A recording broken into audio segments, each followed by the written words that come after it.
Olá, me escutam?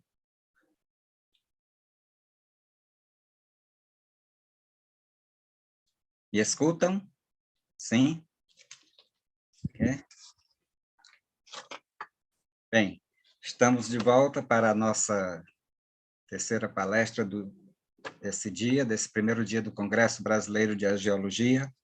E nós agora ouviremos a palestra intitulada Santidade, Apologia do Cristianismo, o Santo segundo Joseph Ratzinger, Bento XVI, que será proferida pelo palestrante Dr. Rudi Albino de Assunção. Maior especialista brasileiro na obra de Bento XVI, o Dr. Rudi Albino de Assunção é professor e coordenador dos cursos de Filosofia e Teologia do Centro Católico de Quixadá, Unicatólica.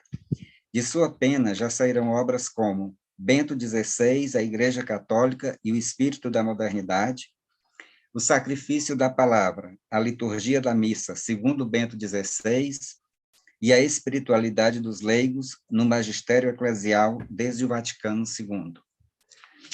Bem-vindo, doutor Rudi, e a palavra está com o senhor. Boa tarde, todos me escutam? Sim. Criar vergonha na cara, vou fechar esse tempo aqui, olha, como é que a gente começa uma palestra.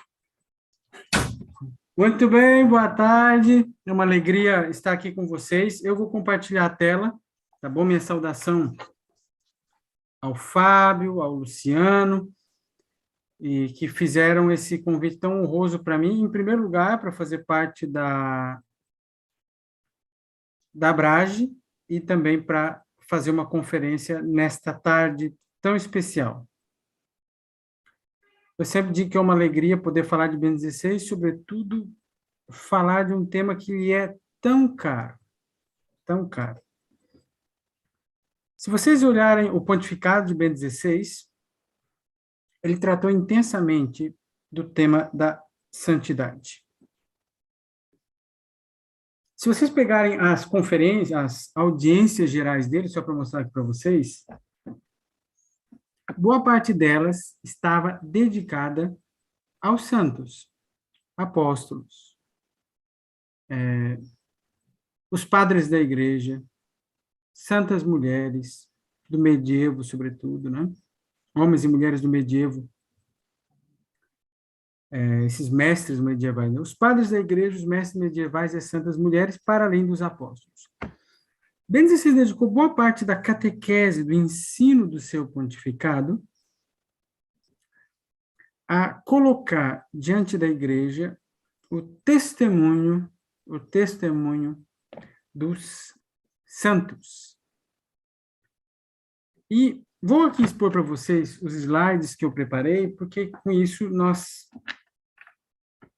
eu serei um pouco mais didático, certo? Eu vou chamar a atenção de alguns aspectos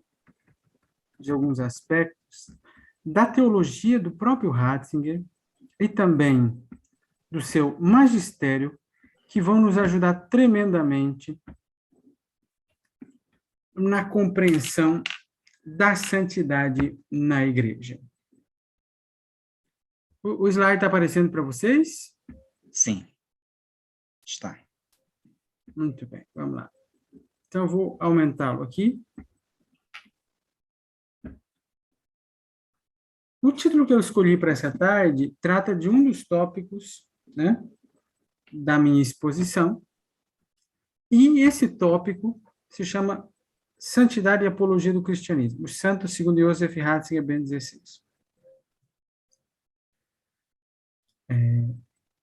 Vocês vão perceber que em Ratzinger alguns temas vão aparecer insistentemente. Eu cito aqui algumas obras, né, que podem ajudá-los, que depois eu citarei outras coisas também ao longo da minha exposição, que podem ajudar. A exortação apostólica Verbum Domini, um texto de Portugal, A Santidade Não Passa de Moda, que é uma seleção de menções que Bento XVI fez ao longo do seu pontificado sobre diversos santos. Essa coletânea foi publicada em 2010.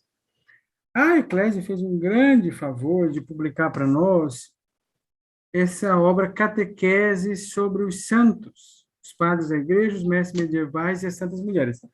O Eclésia tinha publicado de forma individualizada e depois acabou publicando num só volume, que é um volume preciosíssimo. Você tem à mão aqui todas as catequeses dele sobre os santos. A Quadrante também publicou um volumezinho com homilias dele enquanto cardeal sobre santos. E também, algumas menções que eu vou fazer aqui são tiradas do livro A Fé em Cristo, do cardeal Ratzinger se interroga, que foi publicado originalmente como Rapporto sulla Fede. Eu dividi a minha exposição em 4 pontos e vamos terminar com uma oração. A dimensão pessoal, os santos na biografia de Bento XVI. Quais são as características dos santos? É interessante. Antes de falar da santidade de forma abstrata, temos que falar como ela é vivida, o que os santos representam. A partir do exemplo dos santos, nós vamos perceber o que essa santidade manifesta da santidade divina. Num terceiro ponto, então, aí eles vão aparecer como principais teólogos e verdadeiros apologetas, são os primeiros exegetas da Sagrada Escritura e são os verdadeiros reformadores. Depois eu vou prosseguir com dimensões da santidade, com um particular acento nesta audiência geral de 13 de abril de 2010. Por fim, vou concluir com um convite à devoção aos santos feita pelo próprio Bento XVI e uma oração de São Nicolau de Flores. Bento XVI foi profundamente marcado pelos santos. Evidentemente, como Papa teólogo, ele tem grande afeição, grande proximidade com santos que foram fundamentais para a sua trajetória intelectual teológica, mas que ao longo do caminho se tornaram, muito mais do que objetos de estudo, se transformaram em companheiros de caminho. Ele caminha junto com esses santos na sua própria história. Uma curiosidade aqui, bem dizer, hoje, né, no calendário pós-Vaticano II, nós lembramos 2 santos, particularmente, em 16 de abril, que é a data de nascimento de Bento XVI. Santa Bernadette de Soubirous e também São Bento José Labre. São Bento José Labre, só uma curiosidade aqui, é interessante, né? Quando nasceu meu primeiro filho, eu quis fazer uma homenagem a Bento XVI e também uma homenagem a São José. Mas quando eu pensei em homenagem a Bento XVI, ele é Bento. Mas eu vou colocar um segundo nome que já remete a São José. Porque o nome dele batismo é José, então eu vou chamar Bento José. Pronto, escolhi o nome do filho, feliz da vida.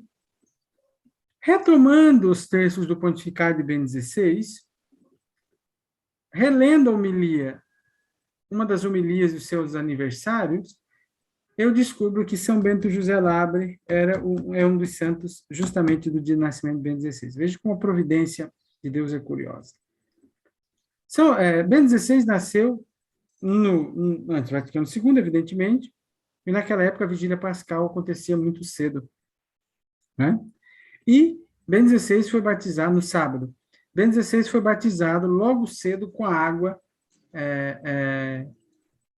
da vigília, abençoada na vigília. Então, ele, a partir disso, colocou a sua vida sob o signo, vamos dizer assim, sob o sinal da liturgia.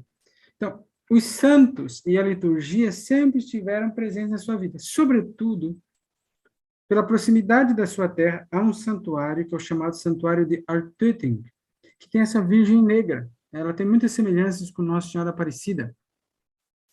Então, ele nasceu num lar profundamente mariano e marcado por essa devoção muito forte na Baviera a Nossa Senhora de Artötting. Evidentemente, a sua devoção a São José era muito forte, seu pai também era Joseph.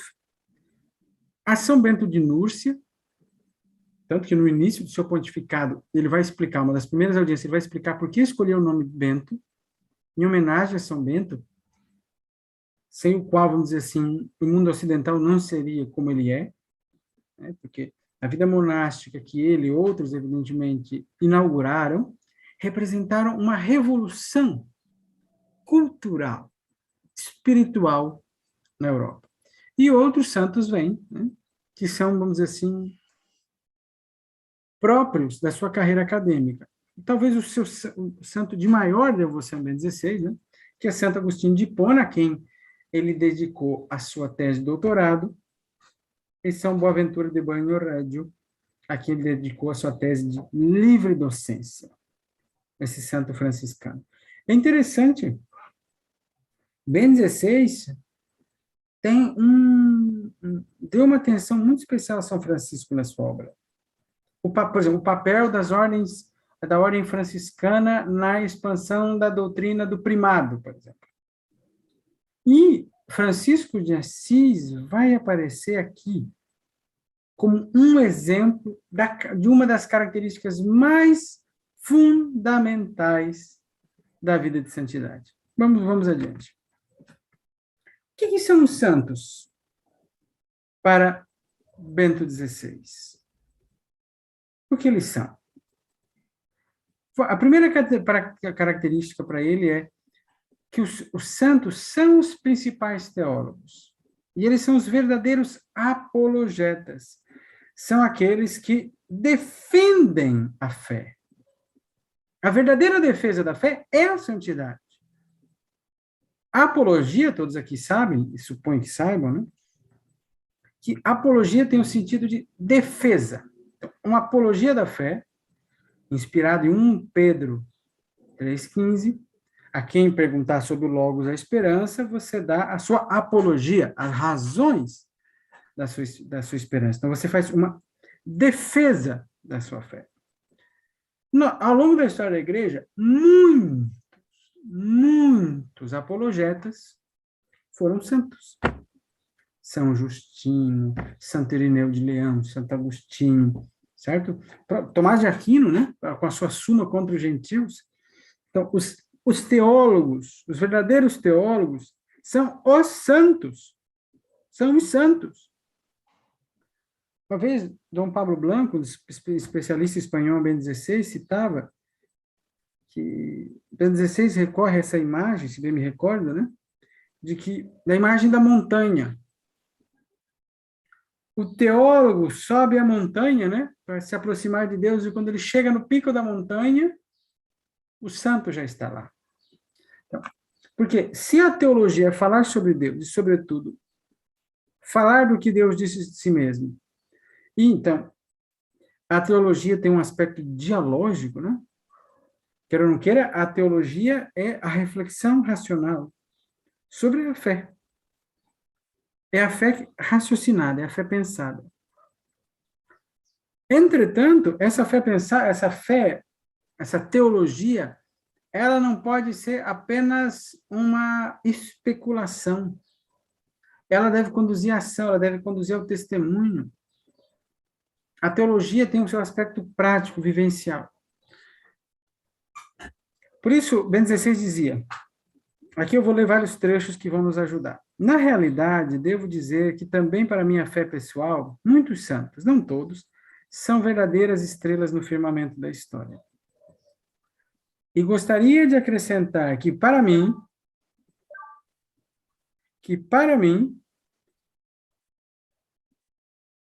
não só alguns grandes santos que amo e que conheço bem são indicações estradais, né?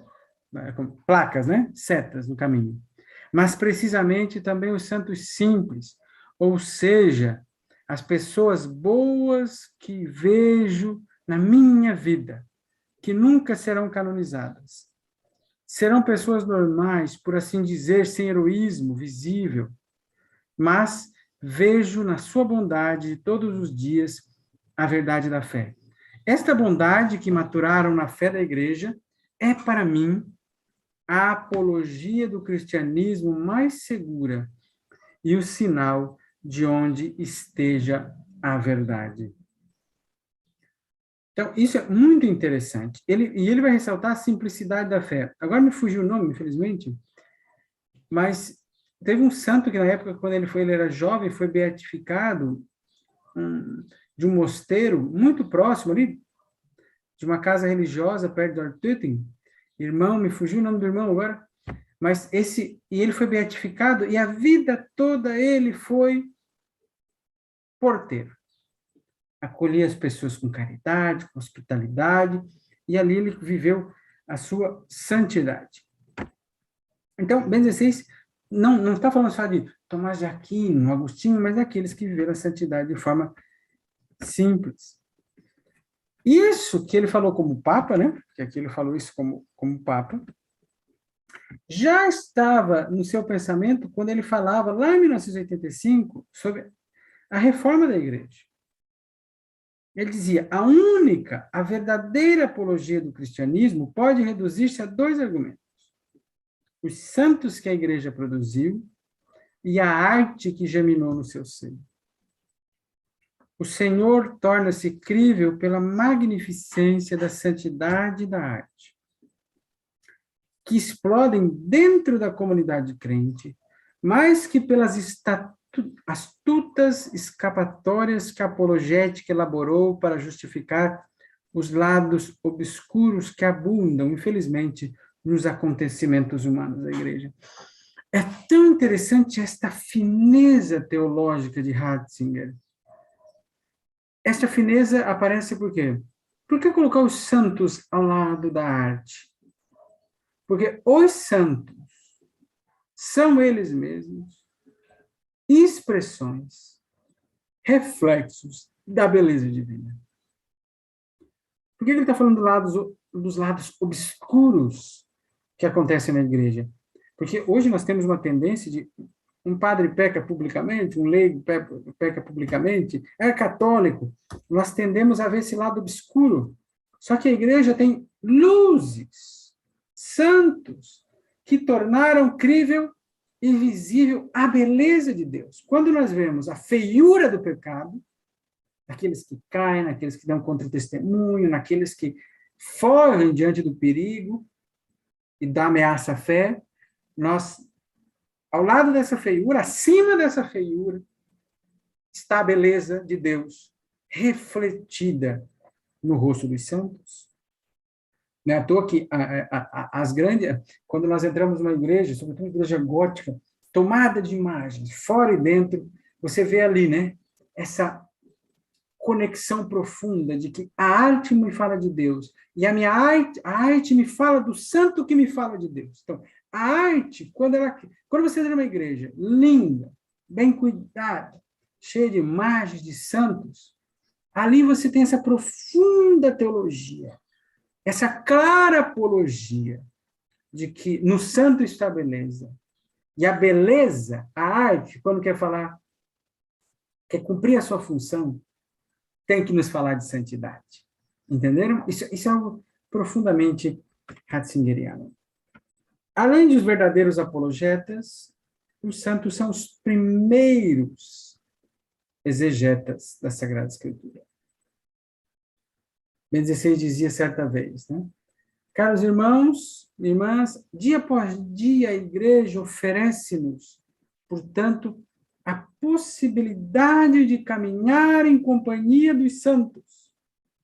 Hans Urs von Balthasar escrevia que os santos constituem o comentário mais importante ao Evangelho, uma sua atualização na vida cotidiana, e, por conseguinte, representam para nós um verdadeiro caminho de acesso a Jesus. O escritor francês Jean Guiton descrevia-os como as cores do espectro em relação à luz. Aqui porque com as suas próprias tonalidades e matizes, cada um deles reflete a luz da santidade de Deus. Hoje o arco-íris, infelizmente, está tão associado a movimentos contrários à fé, né? Muitas vezes, a moral da igreja, a visão de família. Mas se olhar, né, o arco-íris, que é símbolo da aliança, ele expressa na natureza essa riqueza da luz, né? Quando você vê esse misto, né, da luz do sol batendo na chuva, você pode ter esse fenômeno do arco-íris. Por quê? Essa refração da luz, esse espectro da luz, né, que se quebra, se manifesta, pode manifestar esse colorido. Então, a luz divina pode se manifestar nesse grande colorido da santidade. Um outro exemplo que eu acho que me chama muito a atenção. Voltando à arte, olha como as coisas estão intimamente conectadas.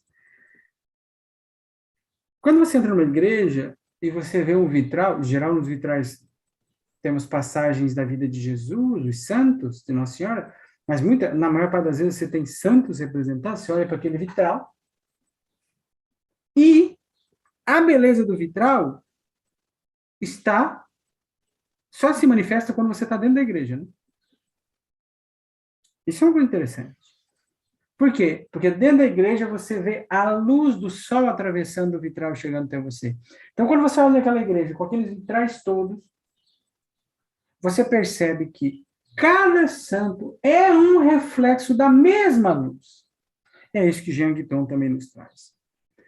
Portanto, como é profícuo e importante o compromisso de cultivar o conhecimento e a devoção dos santos, juntamente com a meditação diária da palavra de Deus e com o amor filial a Nossa Senhora. Um terceiro aspecto dos santos que Ratzinger vai acentuar é que os santos são os verdadeiros reformadores. Meu Deus, desde o Vaticano II só se fala em reforma. A eclésia sempre reformando. Muda estrutura, reforma a igreja, reforma a igreja. Quando não são os documentos mais altos falando de reforma, é o padre falando de reforma, né? Querendo trocar telhado, pintar a parede. Então, a reforma é uma palavra que não nos abandona. Mas, o tempo todo, muitas vezes a palavra reforma está muito associada com mudar estruturas, derrubar umas e construir outras. Só que Ratzinger vai dizer, olha, o verdadeiro reformador é o santo. A verdadeira revolução que pode acontecer na igreja é a revolução da santidade. Por isso, lá em 1985 ele já dizia, a reforma verdadeira não significa tanto um atarefar-se para erigir novas fachadas, e sim procurar fazer desaparecer por todos os modos, na maior medida possível, aquilo que é nosso, para parecer melhor o que é seu, do Cristo. É uma verdade que os santos conheceram bem. Voltando aqui, acabei pulando aqui, mas voltando ao tema dos primeiros exegetas da Sagrada Escritura. Dos primeiros exegetas. Dos reformadores devia vir depois. Também em 2010, porque outro texto que citou Fombaltus também é de 2010, saiu a exortação apostólica pós-sinodal Verbum Domini. E ali há um trecho, os números 48 e 49, intitulado Os Santos e a Interpretação da Sagrada Escritura. Olha como isso é fundamental. Num texto sobre a palavra de Deus, Bento XVI fez questão de colocar uma parte dedicada aos santos. Como a santidade vivida é a principal e talvez a mais importante hermenêutica da Bíblia. Lá no número 48 ele diz, eu não estou lendo tudo aqui, né? Mas só estou pontuando algumas coisas para ser didático. A interpretação da Sagrada Escritura ficaria incompleta se não se ouvisse também quem viveu verdadeiramente a palavra de Deus, ou seja, os santos. De fato, viva Lexio est vita bonorum. Realmente, a interpretação mais profunda da Escritura provém precisamente daqueles que se deixaram plasmar pela palavra de Deus, através da sua escuta, leitura e meditação assídua. No número 49 ele vai continuar com isso. Assim, a santidade relacionada com a palavra de Deus inscreve-se, de certo modo, na tradição profética. Olha que coisa extraordinária. Os santos fazem aquilo que faziam os profetas, na qual a palavra de Deus se serve da própria vida do profeta. A vida do profeta é sinal. Na vida e na ação do profeta se manifesta o significado da palavra de Deus que ele porta. Isso é típico da revelação cristã. Que a revelação cristã, sobretudo desde a Dei Verbum, A revelação é a revelação que Deus faz de si mesmo, do seu desígnio de amor, para conviver com o ser humano, estabelecer com ele comunhão. E como que se dá essa revelação? Por gestos e palavras. A revelação não é só uma comunicação de verdades, não é um enunciar verdades, mas é um agir concreto de Deus na história. E esse agir de Deus prossegue na história por meio da ação dos santos. E a Dei Verbo vai dizer, né, que a palavra de Deus é confirmada pelas ações de Deus, e as ações de Deus são esclarecidas pela palavra divina. O santo ajuda na sua ação a esclarecer a palavra divina. E mais do que tudo, perpetuar a ação divina. Nesse sentido, a santidade na igreja representa uma hermenêutica da Escritura, da qual ninguém pode prescindir. O Espírito Santo que inspirou os autores sagrados é o mesmo que anima os santos pela vida, anima os santos a darem a vida pelo Evangelho. Entrar na sua escola constitui um caminho seguro para efetuar uma hermenêutica viva e eficaz da palavra de Deus. Minha mulher vai trazer uma água aqui, recorrer à ajuda dela, porque a minha garganta está péssima, a minha língua também, mas estou fazendo um esforço aqui para não deixá-los sem essa reflexão tão profunda que Bento XVI nos apresenta. Agora, então, revisando, para Bento XVI, para Ratzinger, porque as coisas estão muito conectadas aqui, entre o seu pensamento e a sua teologia.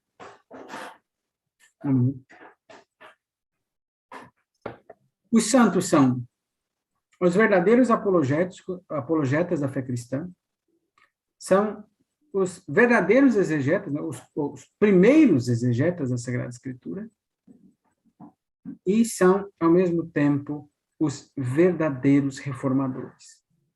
3 características. Agora eu quero trabalhar com vocês uma catequese de Bento XVI sobre a santidade. Sobre a santidade. Se você pegar, por exemplo, depois de todas essas catequeses sobre os santos, Bento XVI fez, no dia 13 de abril de 2014,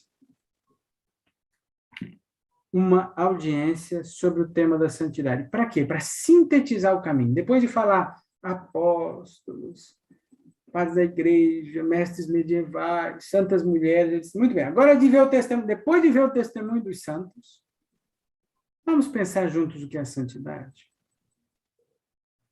E uma das coisas que ele vai fazer é uma hermenêutica, vamos dizer assim, é um comentário a Lumen Gentium. Queira ou não queira, aqui ele vai partir do fato de que a Lumen Gentium trouxe essa ideia de que todos somos chamados à santidade. A santidade é um chamado universal. Não adianta ser bispo se não quer ser santo. Não adianta ser padre se não quer ser santo. Não adianta ser pai e mãe de família se não quer ser santo. Então, antes da constituição hierárquica da igreja, antes de uma pessoa querer entrar no seminário, como diz, ela tem que pensar, será que esse meu estado de vida vai realizar em mim este chamado fundamental à santidade? A pessoa pode se sentir chamada ao sacerdócio, mas antes ela tem que perguntar se a resposta que ela vai dar a este chamado que ela supõe escutar vai ser, ao mesmo tempo, uma resposta à vocação universal. A vocação daquele de qual todos participam, que é a vocação à santidade. Então, nessa catequese, ele vai nos oferecer as dimensões da santidade. Eu fiz questão de colocar vários parágrafos aqui, para que nós possamos extrair as riquezas dessas falas. Né? Que até o momento eu mobilizei vários textos, e aqui eu quero me concentrar nessa audiência, porque ela tem muitos elementos. E eu coloquei em azul aquilo que eu considero o tema e a nota distintiva de cada uma dessas partes. Então, esse azulzinho é a minha síntese para você.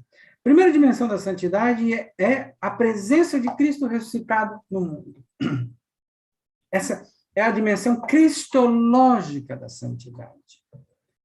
Dizia Bento XVI, os santos manifestam de diversas formas a presença poderosa e transformadora do ressuscitado.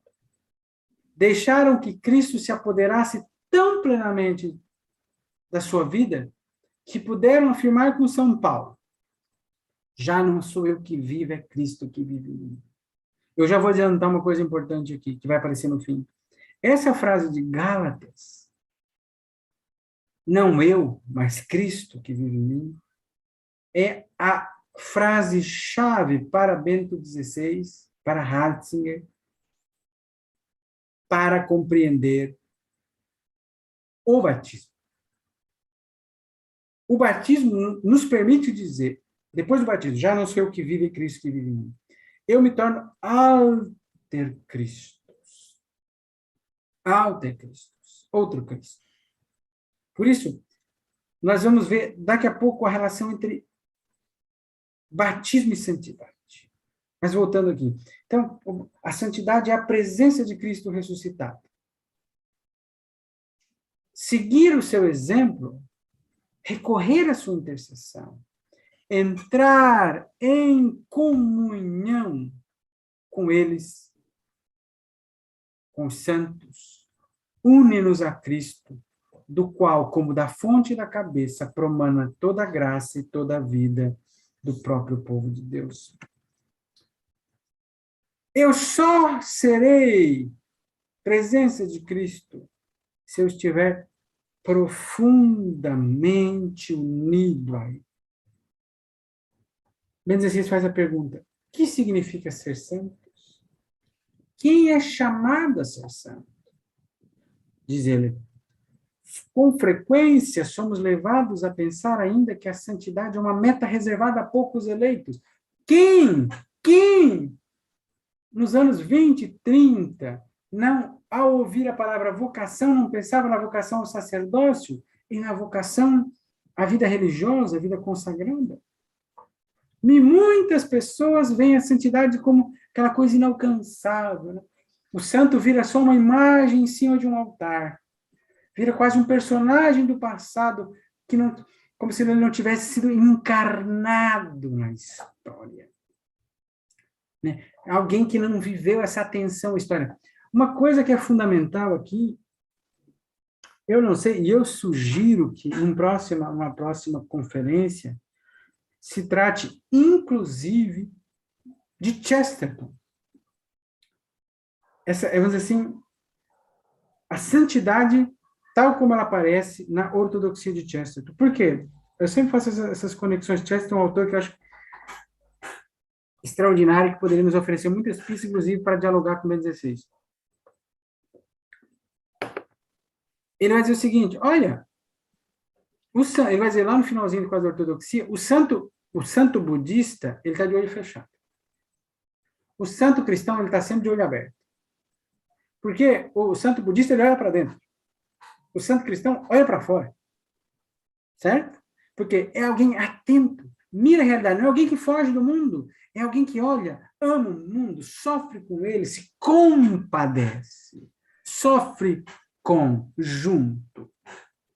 Certo? Então, o santo é aquele que viveu a profunda experiência, a sua encarnação total na sua realidade e, ao mesmo tempo, uma profunda vinculação com o alto. Então, essa união com Cristo faz do santo a sua presença no mundo.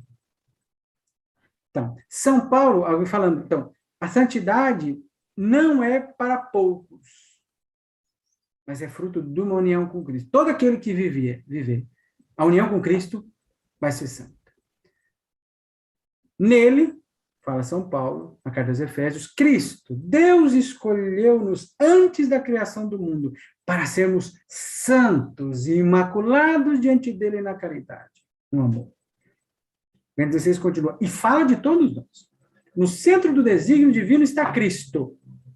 Mas veja, a santidade é profundamente cristológica, no qual Deus mostra o seu rosto, No centro do desígnio divino está Cristo, no qual Deus mostra o rosto. Aqueles que acusam, nos acusam aos católicos, nós católicos, de colocarmos os santos no lugar de Deus, não conseguem ultrapassar, muitas vezes, aquilo que os sentidos lhe dizem. Ver uma imagem numa igreja não significa que aquele santo está no lugar de Deus, mas sim que aquele santo foi, na sua história, no seu lugar, na sua vida, presença de Cristo ressuscitado. Porque teve uma profunda união com ele, e eu olho e digo, eu quero ser como este santo. Porque muitas vezes dizem, mas Jesus era Deus. Quando eu olho para o santo, eu digo, é factível, é possível, é realizável. Esta união, ela não aconteceu uma ou duas vezes com o místico, não aconteceu com a religiosa, que limpou chagas de doentes, aconteceu com o teólogo, que ensinou em grandes universidades, aconteceu com pai e mãe de família que passou 30, 40, 50 anos fritando o ovo para filho. Entenderam? É isto. Porque cada um desses me diz, é possível assemelhar-me a Cristo. Continua então. Em Jesus está um mistério escondido nos séculos. Nele revelou-se em plenitude no verbo que se fez homem. E Paulo depois diz, de fato, aprove a Deus que nele habite toda a plenitude. Em Cristo, Deus vivente tornou-se próximo, visível, audível, palpável, para que todos possam beneficiar da sua plenitude de graça e de verdade. Por isso, toda existência cristã conhece uma única lei suprema, aquela que São Paulo expressa numa fórmula que recorre em todos os seus escritos, em Cristo Jesus. A santidade, a plenitude da vida cristã não consiste em realizar empreendimentos extraordinários, mas em unir-se a Cristo, em viver os seus mistérios, em fazer nossas as suas atitudes, pensamentos e comportamentos. Eu já vi gente criticando, sobretudo, né, a concepção de santidade ordinária, algo que, por exemplo, São José Maria Escrivá trouxe, talvez é um exemplo muito claro disso aqui. Lembrando que ele, muito antes do Vaticano II, já falava em vocação matrimonial na sua obra do Caminho. Se você perceber, se fala em santidade ordinária. É essa santidade vivida na vida ordinária de modo extraordinário. Então, é o extraordinário escondido no ordinário. Porque muitas vezes nós queremos o extraordinário manifesto, sinais, prodígios, milagres, repouso, gente dentro de um estádio caindo e se cura. Claro, todo mundo quer cura, todo mundo quer libertação, mas a santidade cristã é a santidade do cotidiano. Esse cotidiano no qual está ali a presença transformadora de Cristo Jesus. Então, a medida da santidade, aqui prossigo com Bento XVI, é dada pela estatura que Cristo alcança em nós. Olha que coisa interessante. Serei mais santo quanto mais Cristo crescer em mim. Desde quando, com a força do Espírito Santo, modelamos toda a nossa vida sobre a sua. É ser conformes a Jesus. Como afirma São Paulo, aqueles que ele conheceu desde sempre, predestinou-os para serem conformes à imagem do seu Filho. E Santo Agostinho exclama, será viva a minha vida toda repleta de ti. Olha que coisa extraordinária. Uma canção do Padre Zezinho, né? Amar como Jesus amou, pensar como Jesus pensou, né? Viver como Jesus viveu. Isso, né? Ter os mesmos, sentir o que Jesus sentia, ter os mesmos sentimentos de Cristo. Isto é essa profunda identificação cristológica. Por isso, a santidade é fruto da ação de Deus em nós. Não é resultado da nossa ação. Por isso, Bento XVI continua se questionando. Mas permanece a questão, como podemos percorrer o caminho da santidade e responder a esta chamada? Posso fazê-lo com as minhas forças?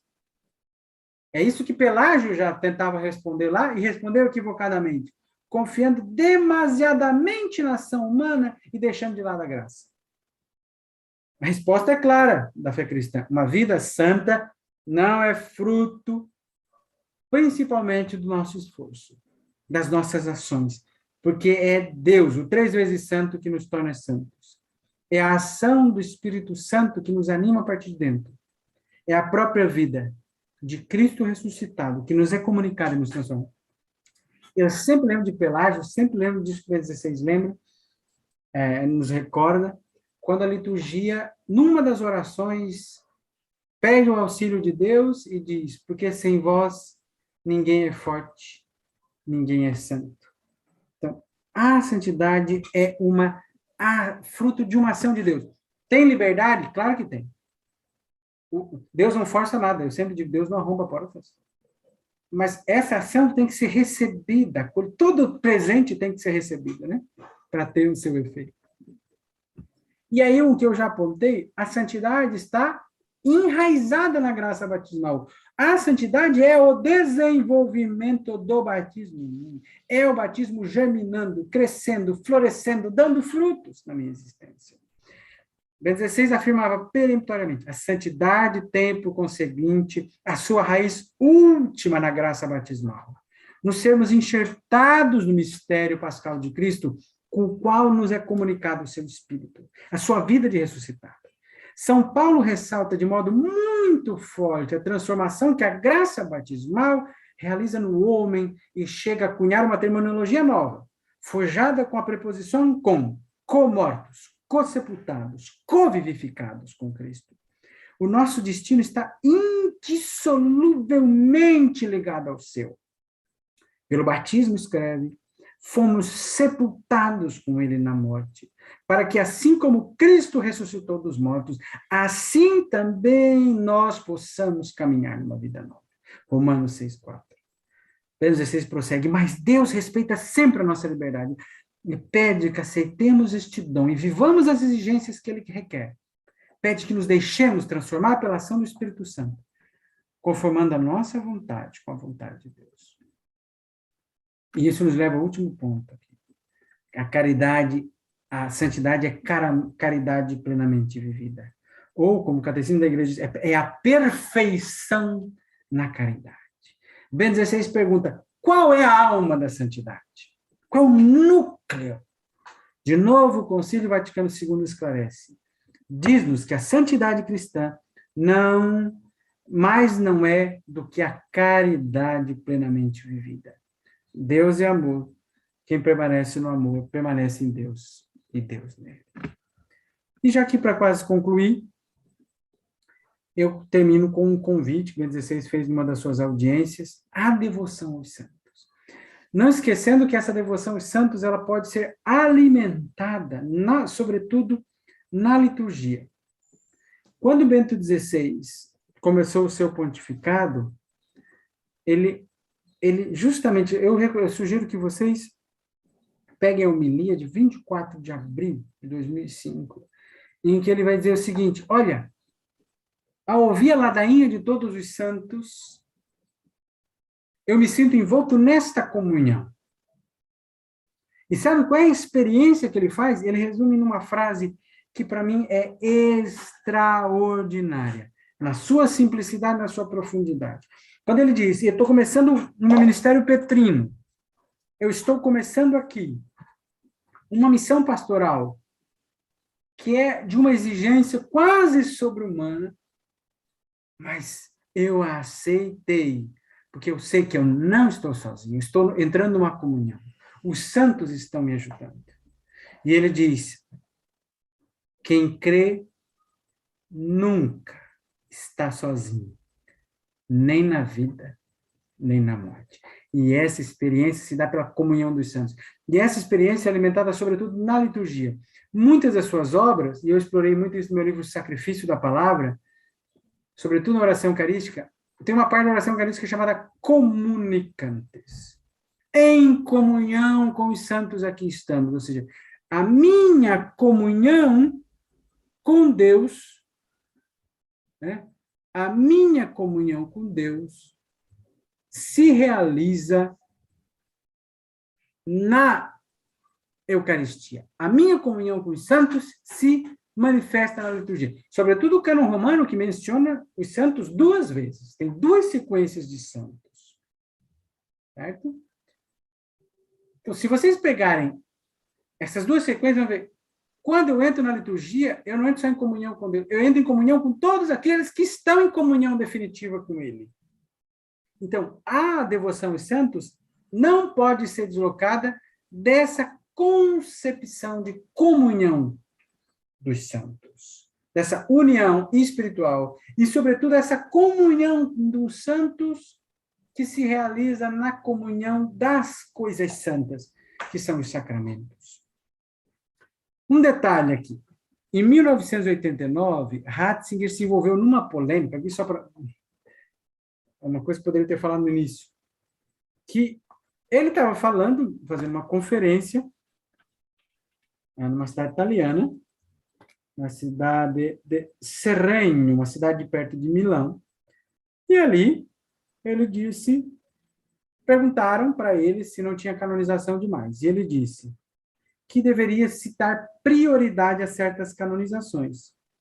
Abre aspas, pessoas que talvez digam alguma coisa a um certo grupo, mas não dizem muito à grande multidão dos fiéis. E ele achava que a prioridade devia ser dada a figuras portadoras de uma mensagem mais universal no grupo de candidatos à canonização. Gerou, assim, um grande problema, porque acharam que ele estava criticando João Paulo II, porque canonizava demais, e depois ele deu uma entrevista à revista 30 Giorni. O artigo dessa entrevista está nesse volume 3 do livro Se Cristianeiro Não Pagão que eu organizei, e lá esclarece, ele diz, distorceram as minhas palavras. Porque o que ele quer é que, e ele já falava isso, que quando se vai proclamar um santo na igreja, e os santos nunca são demais, né? Porque a meta da igreja é que todos sejam santos, que algumas canonizações tenham prioridade. Ele dá um exemplo que para mim é muito fantástico. Ele diz assim, olha, às vezes tem uma ordem religiosa que tem muito mais tempo e muito mais recursos para canonizar um dos seus, ok? Mas, às vezes aquela própria ordem já tem 30, 40 santos. Quer dizer, com a ordem que está produzindo muito fruto para a igreja.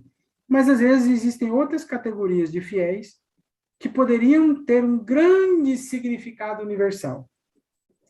Ou seja, naquela época, 89, ainda estava muito fresco o sínodo sobre os leigos. Não me engano, foi de 87.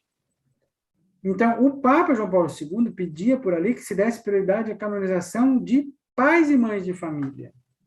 Por quê? Quantos padres religiosos, monges já alcançaram os altares? E quantos pais de família? O século XIX, o século XX, sobretudo, o século XX, assistiu à primeira canonização de, vamos dizer assim, casais, os Quattrochi, a família Martin, os pais de Santa Teresinha, né? Os Quattrochi foram beatificados, que tem uma história extraordinária. Então, ele falava de uma prioridade, né? Uma prioridade, e essa prioridade diz que sempre foi praticada na história da igreja. Ele disse, mas será que não vai criar uma divisão, uns santos pequenos e outros maiores? Daí ele diz, responde muito, muito profundamente, né? Para Jesus, a palavra pequenos é um título de honra dos seus discípulos, isto é, os cristãos. É claro que o culto dos santos não é um culto de heróis. A santidade acontece no milagre da paciência e da bondade cotidianas. E essa pequenez é a verdadeira grandeza aos olhos de Deus. E ele vai dizer aqui, um dos elementos fundamentais da minha teologia espiritual é um pensamento de um escritor medieval que muito me comove. Ele fala dos prodígios realizados por Moisés diante do faraó, que eram imitados pelos seus magos. Até que Moisés pôde fazer um prodígio impossível para os magos, que foram obrigados a confessar que ali havia a mão de Deus. A pergunta que os teólogos medievais faziam era, qual é o sinal reservado só a Deus? Que exclui o engano do demônio? A resposta do escritor é, todos os milagres podem ser enganos do demônio. Só o milagre de uma vida com Deus não pode ser um engano. Daí a conclusão do Ratzinger. Este é o milagre que Deus opera sempre. Se hoje nós podemos crer, é porque encontramos um desses pequenos santos que nos abre os olhos para Deus. Por isso, apontando para o fim, eu faço ressoar aqui o convite à devoção que o próprio Bento XVI fez numa das suas audiências. Falando, sobretudo, para aqueles que na Europa entravam em período de férias. Ele dizia, sem dúvida, o período de férias constitui um tempo útil para pegar nas mãos a biografia e os escritos de algum santo ou santo em particular. Mas todos os dias do ano oferecem-nos a oportunidade de nos familiarizarmos com os nossos padroeiros celestes. A sua experiência humana e espiritual demonstra que a santidade não é um luxo, não é um privilégio para poucos, uma meta impossível para um homem normal. Na realidade, ela é o destino comum de todos os homens chamados a ser filhos de Deus, a vocação universal de todos os batizados. A santidade é oferecida a todos. Naturalmente, nem todos os santos são iguais. Com efeito, como eu disse, constitui o espectro da luz divina, e não necessariamente é um grande santo aquele que possui carismas extraordinários. Efetivamente, existem numerosos deles cujos nomes só são conhecidos por Deus, porque na Terra levaram uma existência aparentemente normalíssima. E, em geral, são queridos por Deus precisamente estes santos normais. O seu exemplo testemunha que somente quando estamos em contato com o Senhor, né, união com Cristo, e é que nos tornamos repletos da sua paz e da sua alegria, e que somos capazes de difundir por toda parte a serenidade, a esperança e o otimismo. Considerando precisamente a variedade de seus carismas, Bernanos, grande escritor francês, que se sentiu sempre fascinado pela ideia dos santos, cita muito deles nos seus romances. Observa que cada vida de santo é como um novo florescimento de primavera. Que isso aconteça também conosco. Por isso, deixemo-nos atrair pela fascinação sobrenatural da santidade. Obtenha para nós esta graça Maria, Rainha de todos os santos, Mãe e refúgio dos pecadores. E para concluir, ser fiel ao tempo que eu tinha à disposição, eu cito aqui, rezo com vocês, uma oração, uma das orações preferidas de Bento XVI, que ele cita nesse livro, Últimas Conversas Finais. Foi publicado no Brasil como Último Testamento. Perguntam para ele, tem uma oração preferida? Ele, sim, algumas. Primeiro, aquela de Santo Inácio. Tomai, Senhor, e recebei toda a minha liberdade. E uma de Francisco Xavier. Amo-te, não porque me podes dar o paraíso ou o inferno, mas simplesmente porque és quem és. Ou a oração de Niklaus von Flue. Aceita-me como sou. E depois gosto muito especialmente, teria gostado de haver no Gotteslob, que é um livro de orações alemão, mas esqueci-me de a propor da oração universal de Pedro Canísio, do século XVI. Mantém-se atual e bonita. Ela é mais longa, por isso eu não vou proferir aqui. Mas todas essas orações foram discriminadas num texto da Aletheia. Orações preferidas do Bento XVI. Eu concluo com essa de São Nicolau, para que nós possamos também recolher em nossos corações todas essas grandes diretrizes que nos apontam a santidade vindas de Bento XVI. Meu Senhor e meu Deus, arrancai de mim mesmo tudo que me impede de ir a vós. Meu Senhor e meu Deus, dai-me tudo aquilo que me conduz a vós. Meu Senhor e meu Deus, tirai-me de mim mesmo e entregai-me toda a vós. Obrigado. Muito bem.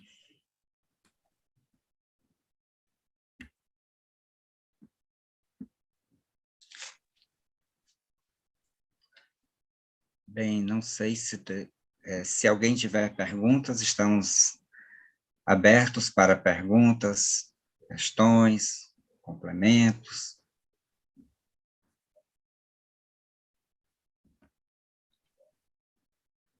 Alguém tinha feito uma pergunta no chat sobre a liturgia em Bento XVI, alguma coisa assim. Pode repetir a liturgia de Bento XVI, acho que é aquela de 2005, salvo engano, que o senhor falou, não sei qual. Ela está falando, eu citei o meu livro, né, sobre o sacrifício da palavra, liturgia da missa de Bento XVI, lá vocês vão encontrar, sobretudo, essa dimensão do comunicantes, lá na oração eucarística, sobre os santos, e essa questão da comunhão dos santos está na homilia de inauguração do pontificado de 24 de abril de 2005. Andréa Rocha perguntou se esse material pode ser disponibilizado. Claro, depois eu faço um PDF. Nós vamos disponibilizar, depois vamos entrar em contato com os palestrantes, né, e ver como é que a gente disponibiliza isso. Tá?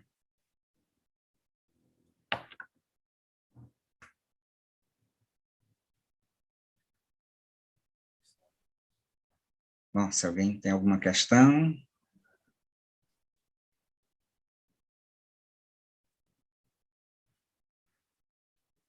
Bem, acredito que não, porque já estão fazendo os agradecimentos. Isabel Cristina agradecendo e tal.